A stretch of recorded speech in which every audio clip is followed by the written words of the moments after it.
Halo semuanya, perkenalkan, namaku Nasrul Wahyu Ardianto. Aku berasal dari program studi Teknologi Rekayasa Otomasi angkatan 2025. Nah, di sini kita akan melanjutkan video dari video yang kemarin. Di sini kita mungkin akan menambahkan mengenai program dasar dari program C++ dan tools-tools apa aja yang bisa kita gunakan. Mari kita bahas. Nah, di sini alur pembelajaran dari video kali ini. Pertama, kita akan menjelaskan variabel, tipe data, konstanta, kedua array, dan vektor. Nah, yang ketiga kita akan menjelaskan input.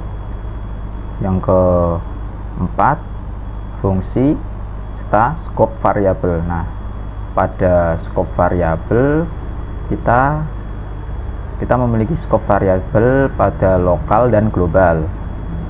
Terus yang kelima kita akan menjelaskan mengenai komentar. Nah, bagaimana cara kita untuk membuat komentar pada program C++. Setelah itu kita akan lanjut ke namespace std. Nah, di sini itu biasanya digunakan untuk menyingkat ya teman-teman, mempersingkat mempersingkat kalimat, memperpendek istilahnya. Setelah itu kita akan langsung ke latihan. Terakhir kita akan membuat konvensi suhu, kalkulator, dan pengelolaan data mahasiswa. Selanjutnya kita masuk materi pertama. Di sini ada variabel. Di variabel itu kita harus menginputkan tipe data dulu ya teman-teman. Nah, untuk program Python dulu itu kita hanya menginputkan nama variabel lalu sama dengan dan value. Nah, untuk di C++ kita harus menginputkan tipe datanya terlebih dahulu di depan dari variabelnya. Nah, setelah itu dia akan menyimpan ke dalam RAM. Selanjutnya di sini tipe data. Nah, tipe data di sini ada berbagai macam. Yang pertama itu ada integer. Nah, tipe data integer ini tipe data untuk angka bulat seperti 5, 7, atau 48. Bulat ya teman-teman, jadi di belakangnya itu tidak ada komanya. Lalu kita lihat yang kedua, data float. Di sini terdapat short fraction number connectioning one or more decimal. Nah, di sini untuk float itu terdapat float double dan di sini terdapat tipe data float atau tipe data double. Nah, di sini untuk tipe data float, tipe data float ini. Nah, tipe data float ini itu biasanya digunakan pada angka-angka desimal yang jumlahnya sedikit ya teman-teman. Jadi di sini kalau tipe data double itu biasanya untuk pecahan yang lebih banyak. Nah, di sini kita lihat 6 sampai 7 desimal digit. Nah, di sini untuk double itu bisa lebih dari 6 sampai 7. Nah, begitu teman-teman. Selanjutnya kita ke boolean. Tipe data boolean ini tipe data yang berisi nilai true atau false. Di sini tipe boolean itu true atau false, yaitu benar atau salah. Selanjutnya itu tipe data char. Nah, di sini tipe data char itu dijelaskan tipe data untuk satu karakter seperti A, Z, atau persen. Terus selanjutnya, nah di sini ada void. Nah di sini tidak menambahkan void ya saya teman-teman. Tipe data void ini itu tipe data khusus yang menyatakan tidak atau menyatakan tidak ada data. Selanjutnya kita langsung ke materi kedua. Materi ketiga ini kita memiliki contoh konstantan. Nah, materi ini konstantan di sini adalah variabel yang tidak bisa diubah nilainya. Nah, bagaimana cara kita menambahkan nilai variabel konstanta ini? Kita bisa lihat pada kolom gambar di sini. Nah, di sini itu konstanta itu seperti dimasukkan cons itu di depan dari tipe data dan number. Nah, di sini ketika kita ingin menginputkan konstanta, kita harus membuatnya di depan, paling depan dari tipe data tersebut. Nah, di sini dijelaskan bahwa C++ menyediakan berbagai tipe data untuk menyimpan angka, karakter, dan nilai logika. Nilai logika sesuai dengan program, kebutuhan pada program. Nah, di sini bisa kalian lihat lagi untuk penginputan konstanta itu harus di depan atau di belakang ya. Harus terlebih dahulu menginputkan untuk konstantanya, nilai konstanta, lalu untuk variabel konstantanya, lalu kita lanjutkan ke tipe data. Setelah itu nama dari variabel, dan terakhir itu adalah nilai atau value dari variabel, nama variabel tersebut. Nah, di sini di sini untuk C++ harus menggunakan titik koma ya teman-teman untuk bagian akhir. Aku kira teman-teman sudah tahu, jadi kita langsung saja.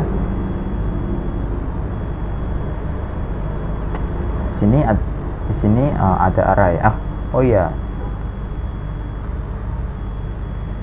Nah, di sini mungkin kita langsung saja untuk mencoba program dari konstanta di sini. Mari kita coba program dari materi ini. Nah, di sini kita sudah sampai di programnya. Ini aku sudah membuat programnya. Nah, di sini untuk programnya sendiri kita harus memasukkan include IOStream. Nah, selanjutnya kita masukkan main seperti biasa, kurung tutup, lalu kita masukkan kurung buka kurawal. Nah, di sini kita masukkan cons pada depan, pada awalan program ya teman-teman. Kita harus masukkan cons, lalu void dan p. Nah, p ini itu ditujukan untuk nilai dari 3,14 ini, karena kita tahu di sini untuk p itu adalah volt, yaitu pecahan.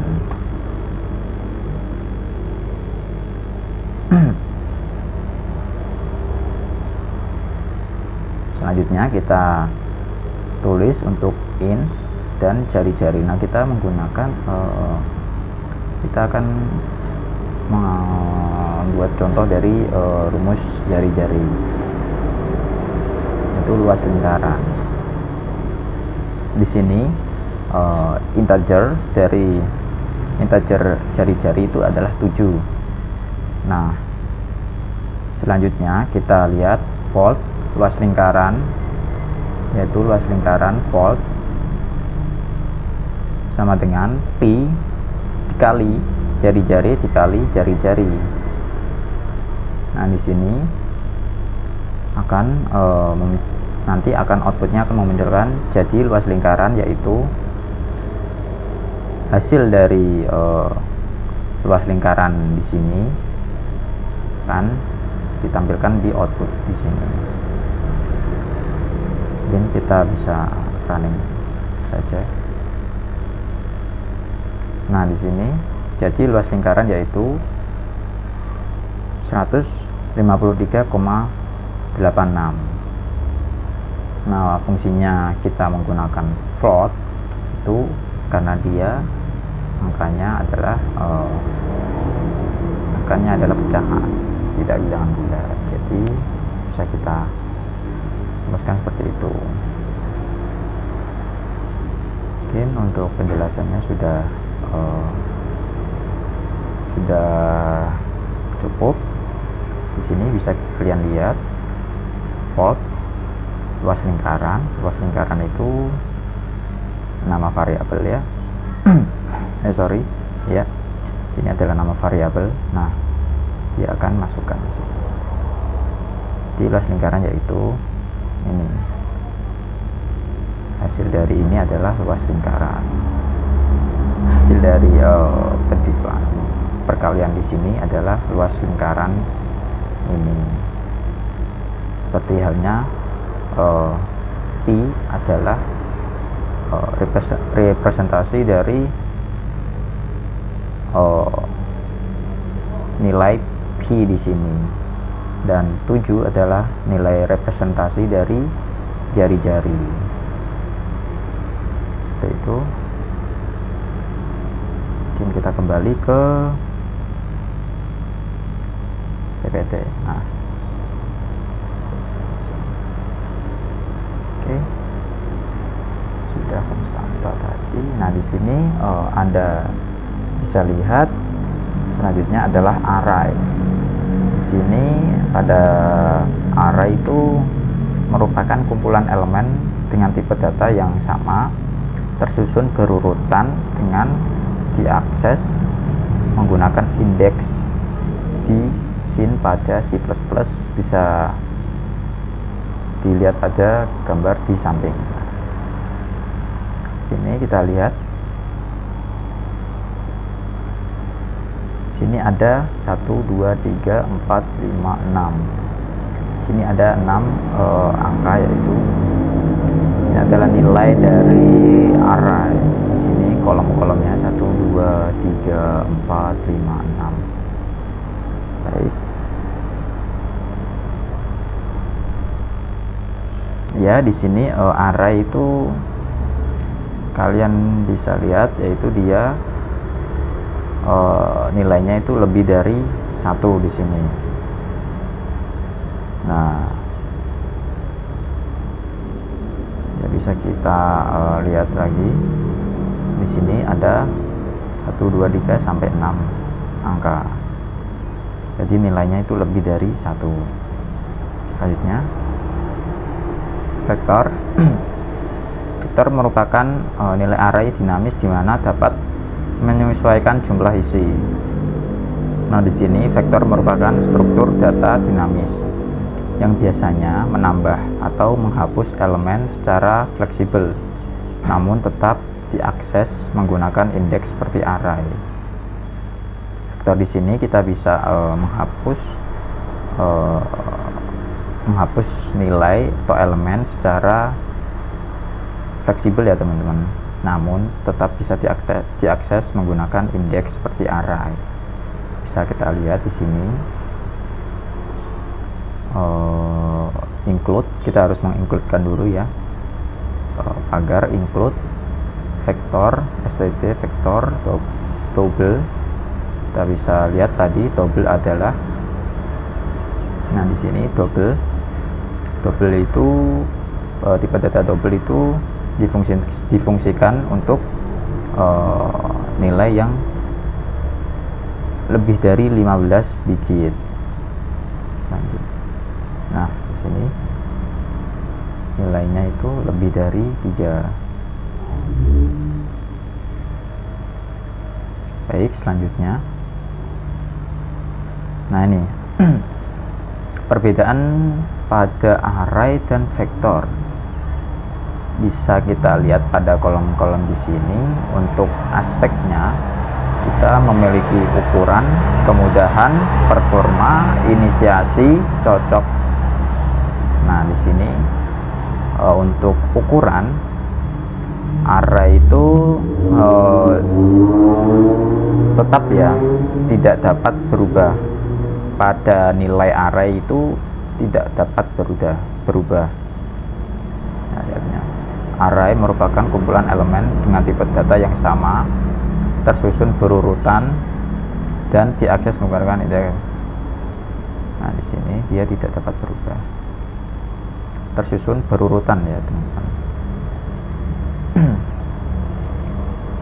Selanjutnya untuk vektor, untuk ukuran sendiri dinamis, dapat bertambah atau berkurang. Setelah itu kemudahan. Nah, di sini untuk array itu terbatas dan tidak punya fungsi serta pushback atau sys dan lain-lain. Setelah itu untuk array di sini dia tergolong sangat mudah dan banyak fungsi seperti pushback, sys, insert dan lain-lainnya. Nah, di aspek performa kita lihat lebih cepat karena sederhana. Array itu ya, array lebih sederhana daripada vektor ya, teman-teman. Dan untuk vektor sendiri sedikit lebih lambat karena manajemennya dinamis. Setelah itu kita lihat untuk aspek inisialisasi. Untuk array itu harus menentukan urutan saat inisialisasi. Nah, di vektor kita tidak usah mengurutkan ukuran. Kita bisa langsung berisi elemen ukuran fleksibel. Terakhir untuk kecocokan.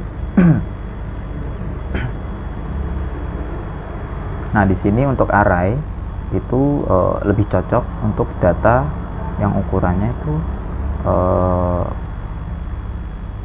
kecil atau ukuran tetap. Nah, untuk vektor kita lihat data itu untuk kecocokan itu cocok pada data yang berubah-ubah dan ukurannya itu lebih dinamis. Oke, mungkin nanti kita akan membuat programnya. Nah, selanjutnya kita bisa menambahkan data. Nah, di sini kita menggunakan variabel vektor ya. Di sini kenapa kita menggunakan vektor? Karena kita lihat dari kemudahan di sini dia sangat mudah dan memiliki banyak fungsi seperti pushback, yang dimana kita membutuhkan pushback untuk menambahkan data. Di sini kalian bisa lihat std vektor in integer 1, 2, 3 dan 4. Kita bisa menambahkan pushback 5 seperti itu. That last element is di sini akan menambahkan data yang kelima dengan menggunakan pushback metode. Nah, selanjutnya kita langsung ke. Nah, di sini karena di sebelumnya kita bisa menambahkan data, kita juga bisa untuk menghapus data dengan menggunakan beberapa fungsi, yaitu pertama kita bisa menggunakan fungsi order. Untuk popback dia menghapus pada data di elemen terakhir. Selanjutnya di order eraser kita bisa menghapus elemen pada indeks atau elemen ke 1. kita juga bisa mengkombinasikan erase seperti order eraser plus 1, order begin plus 3. Nah, dia akan menghapus elemen dengan range 1 sampai dengan 3. Nah, itu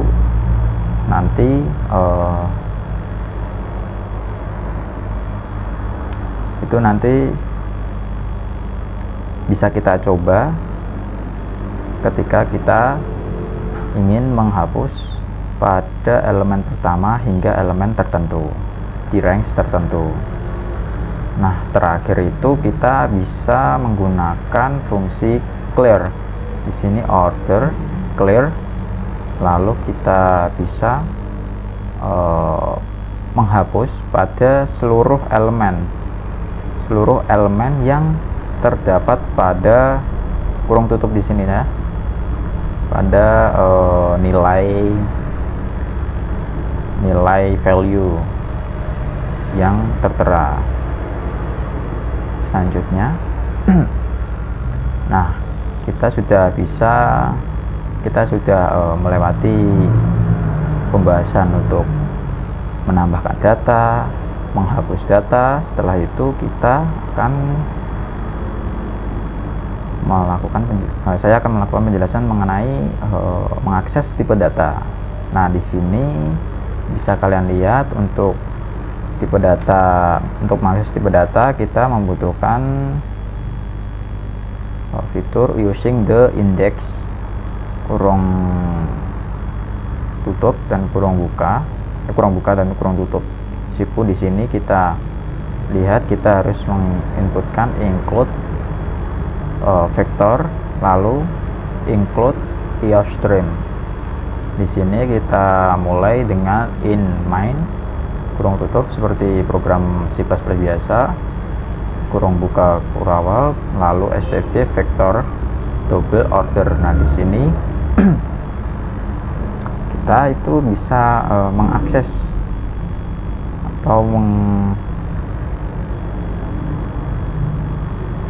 mengakses data dari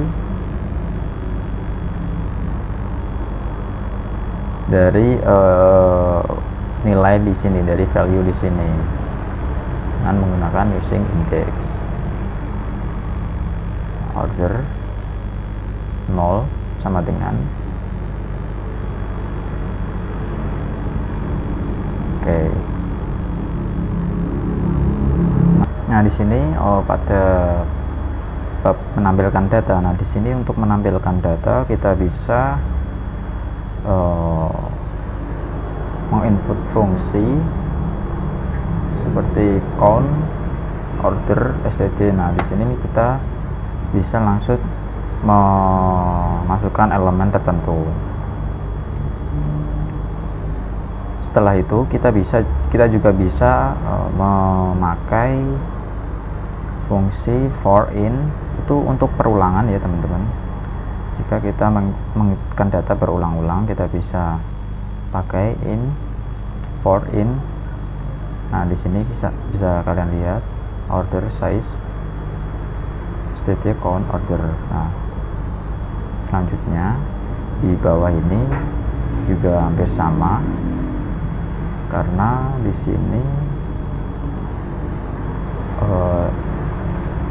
sini memiliki fungsi yang sama, tetapi di sini yang menjadi pembeda yaitu di sini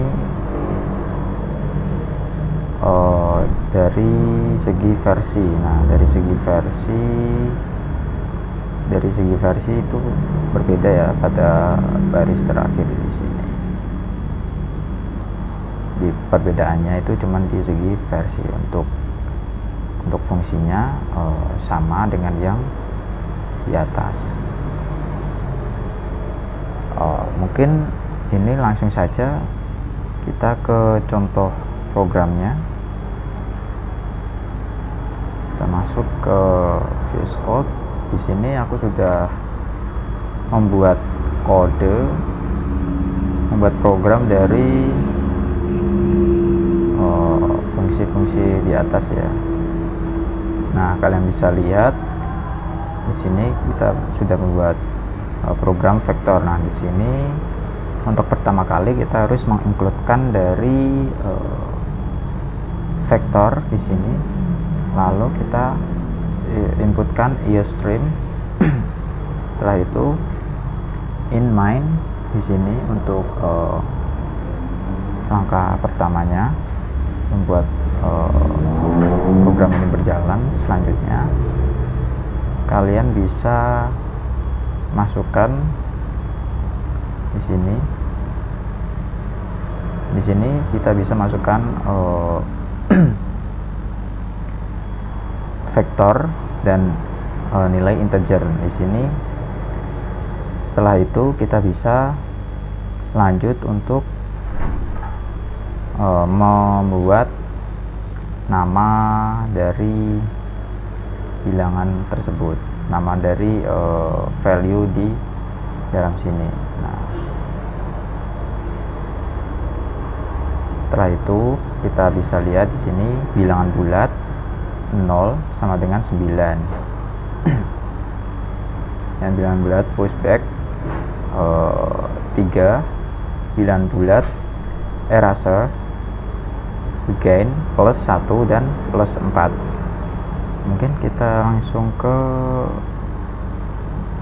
mencoba kodenya. Kita bisa lihat untuk kodenya. Nah, di sini indeks kedua di sini kan 0 sama dengan 1 ya untuk penginputan value yang pertama sebelum di running. Nah, setelah di running kita akan melihat bahwa untuk indeks untuk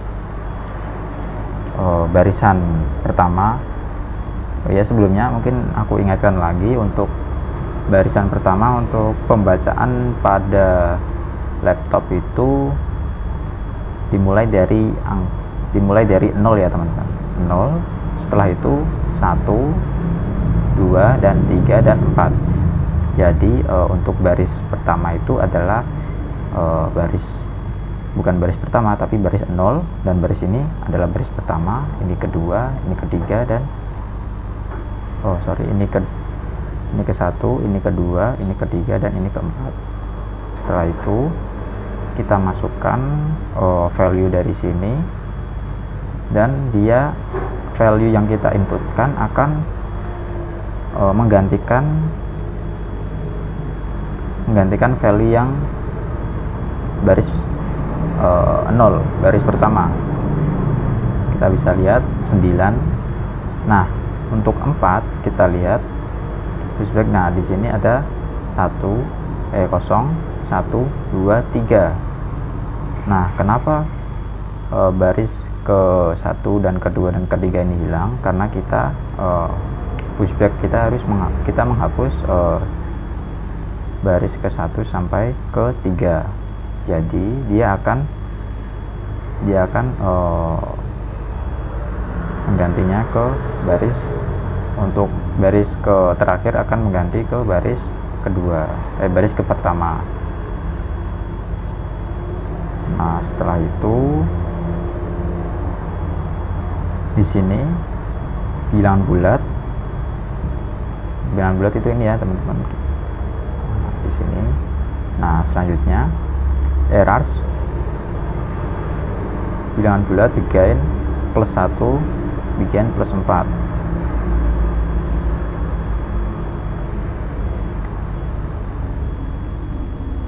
Nah, di sini untuk bilangan bulat ini kita lihat untuk 1 sampai 4, 1 sampai ke 4 itu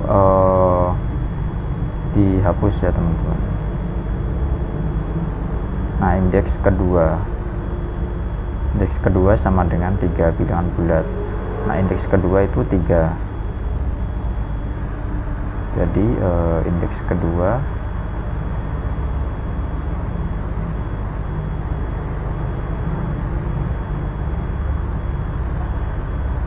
bilangan bulat yang 2 ini adalah 4 dan ketiga adalah 3.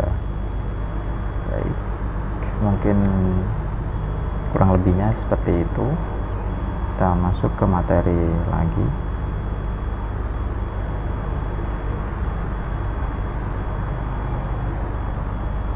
Selanjutnya kita masuk ke input. Nah, di sini untuk kita menginput, kita bisa memasukkan chain dengan simbol. Di sini kita bisa lihat di simbolnya. Dan untuk count, kita menggunakan simbol sebaliknya. Setelah itu selanjutnya diiringi dengan variabel tempat penyimpanan. Kita bisa lihat untuk bagian programnya di bagian bawah sini, store the input in the string getLine chain my str. Selanjutnya itu bagian fungsi. Untuk fungsi itu merupakan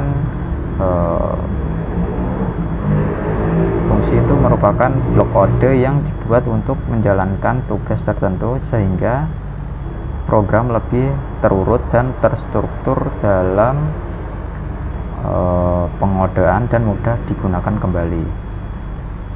Di sini ada beberapa contohnya fungsi. Ini integer tipenya. Di sini nama dari value, dan sini format parameter in number. Di sini baris pertama itu function builder, yang baris kedua if perulangan number lebih dari 0, number sama dengan, setelah itu return number. Nah, yang baris kedua sampai akhir itu adalah fungsi body. Seperti kalian lihat di sini. Nah, di sini kita langsung saja ke program dari fungsi. Masuk saja ke programnya. Sini. Nah, di sini aku sudah menyiapkan program dari fungsi itu sendiri ya. Pertama kita harus mengikutkan untuk ceritanya itu IOStream. Selanjutnya using namespace std. Selanjutnya kita memasukkan namespace sini, nama dari ini kalkulator. Nah, di sini nanti inputnya akan selanjutnya kita masukkan in angka bulatnya, serta kita akan melakukan pertambahan. Nah, di sini kita akan melakukan pertambahan yaitu integer angka 1 dan in angka 2. Di sini kita bisa membuat hasil return-nya itu seperti ini langsung, atau bisa seperti yang lainnya. Nah, setelah itu ketika kita sudah menuliskan programnya, kita lihat di sini ins pengurangan angka 1 dan angka 2, yaitu dia akan menghasilkan pengurangan ini. Dia bisa langsung menghasilkan pengurangan dari sini. Nah, setelah itu kita lihat tadi fungsi itu seperti apa. Fungsi adalah bahasa pemrograman fungsi adalah blok kode yang dibuat untuk menjalankan tugas tertentu. Di sini itu adalah function type, nama, dan formal parameter. Di sini adalah parameternya. Parameternya itu di bagian sini. Nah, di sini parameternya say hello. Nah, setelah itu untuk bisa, nah di sini void say hello. Nah di sini ada sini itu ada namanya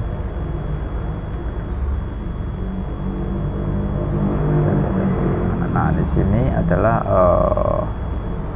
variabel nama. Nah di sini variabel name, void say hello variabel name, count akan menampilkan hello world. Jadi dia akan langsung menampilkan hello world. Baca ke, nah di sini dia akan langsung mengcopy hello world. Setelah itu di hasil pertambahan dari 3 tambah 5 di sini, 3 tambah 5 itu, nah di sini adalah count dari nilainya 3 tambah 5. Nah, dan di sini akan membuat nilai return dari pertambahan 3 tambah 5 di sini. Setelah itu di sini ada hasil dari pengurangan 7 dan 2. Di sini juga dia akan menampilkan nilai return dari 7 dan 2 itu 5. Bisa kalian lihat di sini. Using namespace calculator, using namespace kata. Oke, kita langsung ke pembahasannya lagi.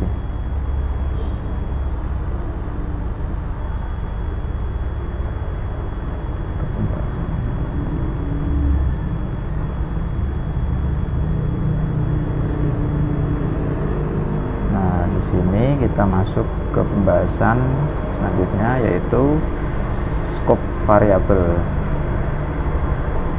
Di scope variable di sini bisa kalian lihat dia harus membuat program seperti gambar di sini, include, using namespace, std, dan input. Di sini untuk scope variable global itu kita bisa membuatnya di luar dari main, dan untuk variabel lokal kita harus menyebutkan in main kurung tutup dan kurung kurawal. Perbedaan dari global dan lokal variabel itu bisa kita lihat pada penulisan pertama ya. Jika penulisan pertama kita menggunakan in main kurung tutup, jadi itu adalah variabel lokal, dan ketika kita menggunakan di luar di luar fungsi ini, kita menyebutnya variabel global. Nah, selanjutnya kita akan langsung ke pembahasan dari scope variabel. Kita akan membuat program dari scope variabel ini.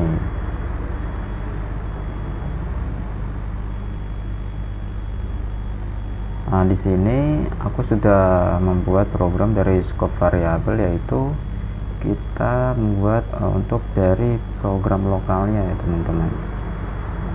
Bisa kalian lihat di sini in main, yaitu dia value dari ini adalah 15, umur adalah 15, tinggi adalah 155,5, constant in layer di, nah di sini itu double karena dia lebih dari itu ya teman-teman, value nya dari 3. Kita lihat cons di sini 2021. Dia akan memanggil umur, tinggi, dan lahir di sini. Nah, kalian lihat dia akan memanggil umur 15, tinggi 155, dan tahun lahir 2021. kita pertama untuk include dulu, terus using namespace std kita buat untuk ini ya teman-teman.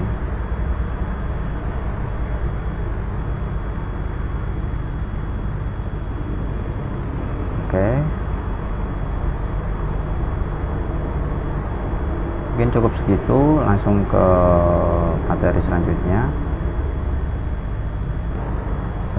untuk komentar. Nah, pada bagian ini kita lihat komentar di sini bisa kalian lihat.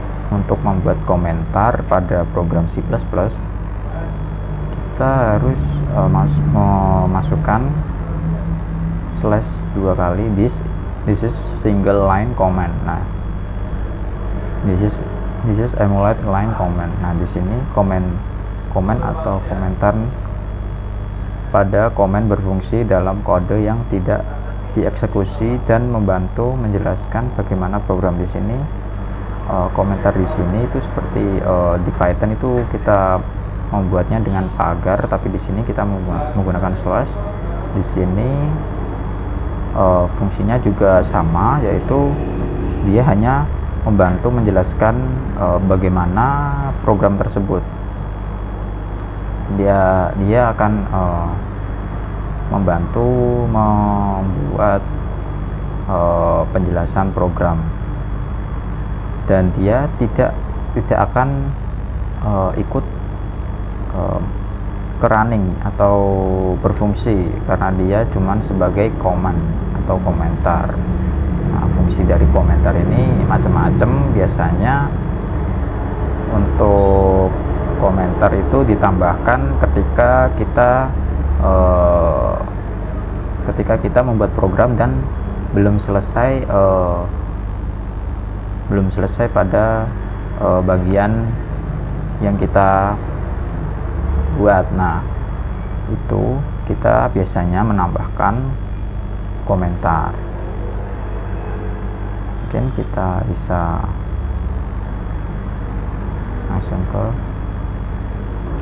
Nah, di sini selanjutnya kita masuk ke bagian namespace std. Nah, di sini pada program yang belum menggunakan namespace std. Di sini pada program pertama bisa kalian lihat bahwa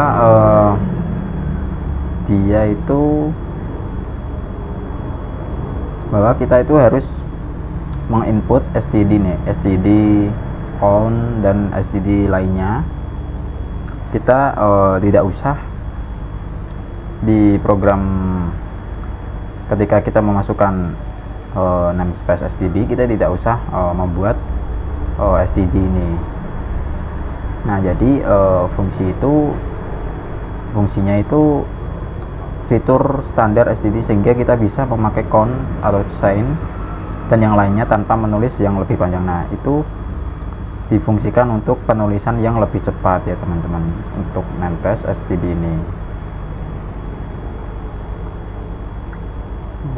Nah, di sini jelaskan bahwa suatu ruang nama yang berisi fungsi. Nah, fungsi itu adalah ini namespace std. Using namespace std ini adalah fungsinya ya teman-teman. Nah, sehingga kita bisa memakai count atau chain yang lainnya tanpa menulis terlalu panjang program. Selanjutnya di sini ada namespace lainnya, yaitu digunakan untuk memisahkan fungsi atau variabel agar tidak bentrok atau bertabrakan, terutama pada saat memakai library berbeda dalam satu program. Di sini kita lihat namespace, my namespace in x sama dengan 42, dan sini in my on my namespace retro 0. Bisa kita gunakan seperti ini. Nah, bisa kalian lihat dia no net to word my namespace. Jadi difungsikan itu agar tidak bertabrakan, terutama pada saat memakai library berbeda dalam satu program.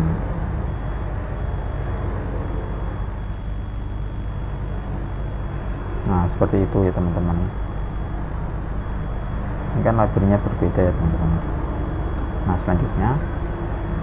Nah, selanjutnya kita akan masuk ke bagian kita akan membuat program, yaitu yang pertama konversi suhu. User membuat fungsi konversi suhu. Saat program dijalankan, user memasukkan suhu, keluar hasil output. Nah, di sini kita sudah sampai dari pemrogramannya. Nah, untuk pemrograman konversi suhu ya di sini. Nah, kita lihat di sini yang pertama kali kita harus buat yaitu include using namespace load, dan di sini ada Kelvin, Celsius, Kelvin. Nah, di sini untuk float itu kita tahu bahwa nilai yang kita berikan nantinya pasti akan memiliki nilai yang tidak bulat. Nah, di sini Kelvin, Celsius, Kelvin itu untuk nama variabelnya ya teman-teman. Nah, di sini kurung tutup volt Celsius dan right round Celsius. Nah, di sini volt adalah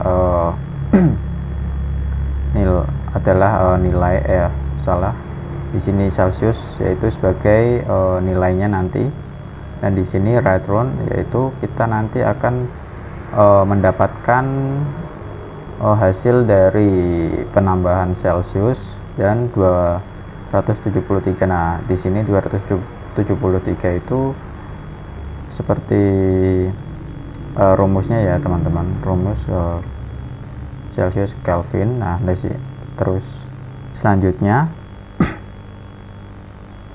kita buat program in main float Celsius con. Nah, di sini dia akan mengeprint silahkan masukkan suhu dalam Celsius. Nah, kita akan memasukkan suhu ini yaitu volt Celsius ini, dan setelah itu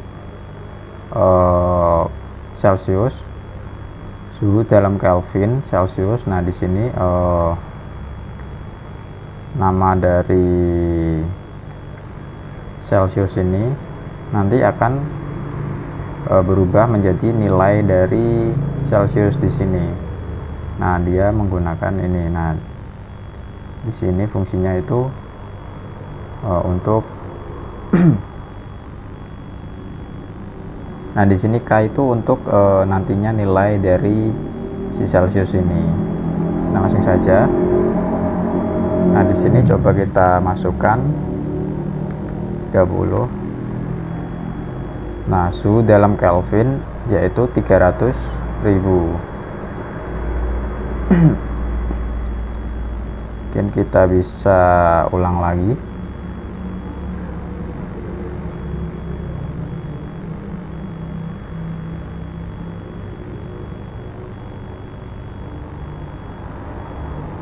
Kita masukkan 50. Nah, suhu dalam Kelvin tertera 323 K. Oh ya, di sini K itu sebagai itu ya teman-teman, satuannya. Nah, di sini Celsius. Nah, di sini adalah seperti nilai atau variabelnya di sini. Di sini suhu dalam Kelvin. Nah, dia akan memasukkan Celsius ini.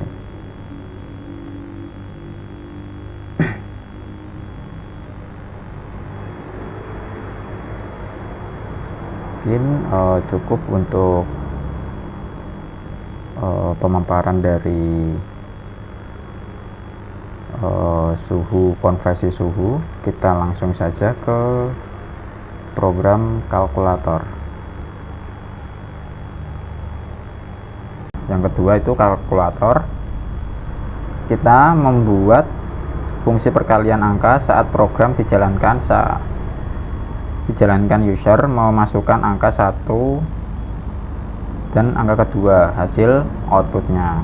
Nah, di sini kita sudah sampai di bagian program untuk kalkulator ya teman-teman. Nah, di sini pada program kalkulator kita lihat kita masih sama menggunakan include IOStream using namespace. Nah, kita menggunakan using namespace std ya untuk mempermudah dan mempersingkatnya. Nah, di sini namespace kalkulator dia menggunakan data kalkulator, di sini nama datanya. Nah, di sini dia menggunakan kalkulator di sini. Nah, untuk tambahan angka, untuk hasil dari tambahan angka 1 dan 2. Dan di sini juga ada untuk pengurangannya. Di sini dia menggunakan namespace juga. Nah, di sini kita lihat kita masukkan in variabel dan tipe datanya angka 1, angka 2. Nah, dia akan return untuk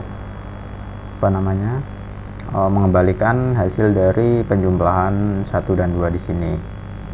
Nah, yang baris bawahnya juga sama seperti baris atasnya untuk penjelasannya kurang lebihnya seperti itu. Nah, selanjutnya yang ketiga juga sama, tapi di sini cuman mungkin dibedakan dari yang pertama itu tambah, yang kedua itu kali, yang kedua itu kurang, yang ketiga itu kali, yang keempat itu bagi ya. Nah, di sini setelah itu dia akan input angka 1 sampai 2 itu memasukkan angka 1 sampai 2. Nah, dia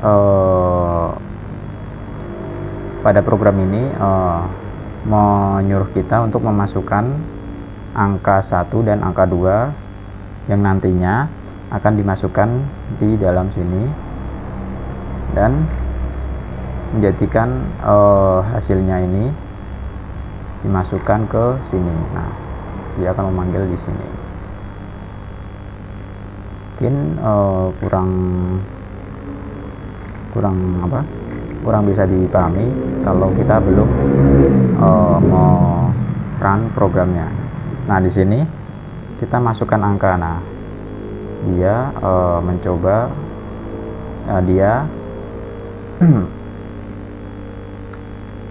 di sini program ingin kita memasukkan angka 1. Kita masukkan 3, 6. Setelah itu kita enter. Nah, di sini dia akan mencoba memasukkan angka 2 lagi. Angka kedua ya. Kita masukkan 2. Nah, ketika kita enter, dia akan memasukkannya ke dalam ini. Nah, dia akan memasukkannya ke dalam nilai dari angka 1 dan angka 2 di sini. Oke, dan di sini adalah sebagai variabelnya. Dia akan dia akan menampung semua dari nilai data di sini. Nah, di sini terus lalu dia akan mengembalikannya return, yaitu angka 1 dan angka 2 sebagai penjumlahan. Dia akan dijumlahkan di sini langsung menjadi dia akan langsung mengeksekusi untuk penjumlahannya, lalu dia akan memasukkan hasilnya di sini dan dia akan dipanggil di sini hasilnya. Nah, coba kita lihat. Nah, di sini hasil tambah. Kita lihat tambah. Nah, di sini ini adalah tambah. Nah, dia akan memanggil variabel tambah di sini. Nah, ini adalah tambah. Dan ini kurang. Di sini kurang. Variabel kurang. Di sini. Oke. Mungkin seperti itu kurang lebihnya. Di sini kita menggunakan using namespace untuk mempermudah dan bukan mempermudah ya, mempersingkat saja dan membuat kita memprogram menjadi lebih rapi ya teman-teman. Bisa kalian lihat di sini programnya akan menjadi rapi dan kita tidak perlu menambahkan kalimat seperti STT di sini. Nah, seperti itu. Mungkin kita bisa langsung ke program selanjutnya, yaitu data ya teman-teman. Langsung saja clear. Ketika itu pengolahan data, mahasiswa user bisa melihat daftar nama mahasiswa serta NIM-nya. User bisa mengubah menambahkan atau menghapus nama mahasiswa. Nah, langsung saja kita ke programnya. Nah, di sini kita sudah sampai pada program untuk data mahasiswa ya. Nah, di sini program data mahasiswanya kita memasukkan include IOStream. Di sini kita menggunakan vektor dan include string. Kita masih menggunakan namespace karena mempermudah kita saja dan merapikan pada penulisannya. Nah, di sini in main kita menggunakan vektor string sini dan nama datanya yaitu mahasiswa. Nah, di sini kalian bisa lihat kita menggunakan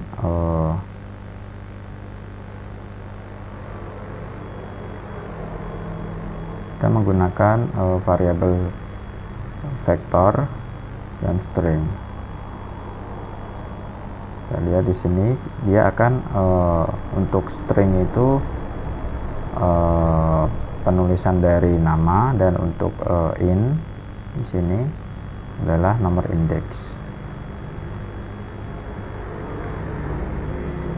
Selanjutnya di sini difungsikan untuk memasukkan nama font in. Nah, di sini kita bisa di sini kegunaan dari program ini yaitu pertama kita akan mencoba mengganti nama atau data yang telah kita berikan, yang telah kita setting di program sini. Nah, kita bisa menggantinya karena kita menggunakan pushback yaitu nama mahasiswa.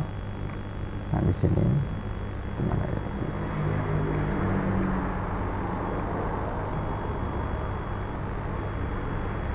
Nah, di sini for in sama dengan 0. Nah, di sini count mahasiswa, list nama orang yang mau dihapus. Nah, di sini kita bisa memasukkan list nama mahasiswa yang ingin dihapus dengan menuliskan nama mahasiswa dan indeksnya, indeks atau nomornya ya, dari nomor sini. Nah, yaitu integer. Lalu mahasiswa, lalu kita bisa menambahkannya dengan menulis mahasiswa dan nomornya. Untuk menghapusnya kita cukup menuliskan nomor indeksnya saja teman-teman. Kalian bisa lihat di sini, masukkan nama yang baru dengan format name, nama dan name. Setelah itu get line change nama. Nah, di sini kita bisa lihat nama yang akan diganti. Nah, di sini akan change nomor indeks. Nah, di sini nanti akan for in, nanti akan memberikan output untuk penggantiannya. Kalian bisa lihat di sini, mungkin kita coba.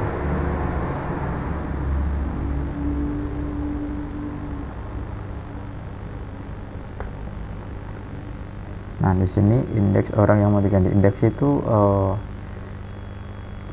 untuk indeks itu seperti ini ya teman-teman. Ini itu data dari indeks 0, dan ini indeks 1, dan ini indeks kedua. Kenapa ini indeks 0? Karena pada pembacaan komputer itu hanya dimulai dari 0. Jadi permulaannya bukan dari 1, melainkan dari 0. Setelah itu, ketika kita memasukkan indeks 0, dia akan mengganti data Ramadan ini menjadi Jujun 09. Kita lihat. Nah, kalian lihat dia akan mengganti Jujun 09 di sini.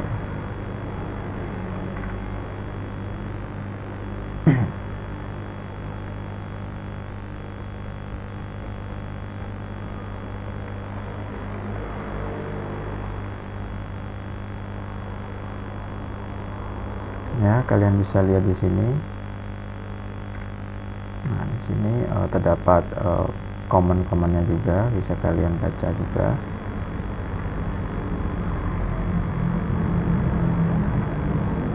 Mungkin cukup untuk penjelasan dari program data untuk mahasiswanya.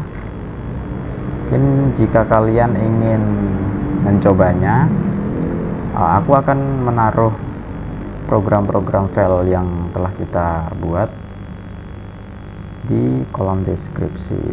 Mungkin kalian bisa mencobanya di laptop atau komputer kalian masing-masing, dan kalian bisa memperbaruinya atau mengupdate dari program-program yang telah saya buat. Baik. Mungkin cukup sekian dari aku. Kurang lebihnya terima kasih dan mohon maaf jika ada salah kalimat pengucapan. Di sini aku juga masih belajar, dan sampai jumpa di video selanjutnya.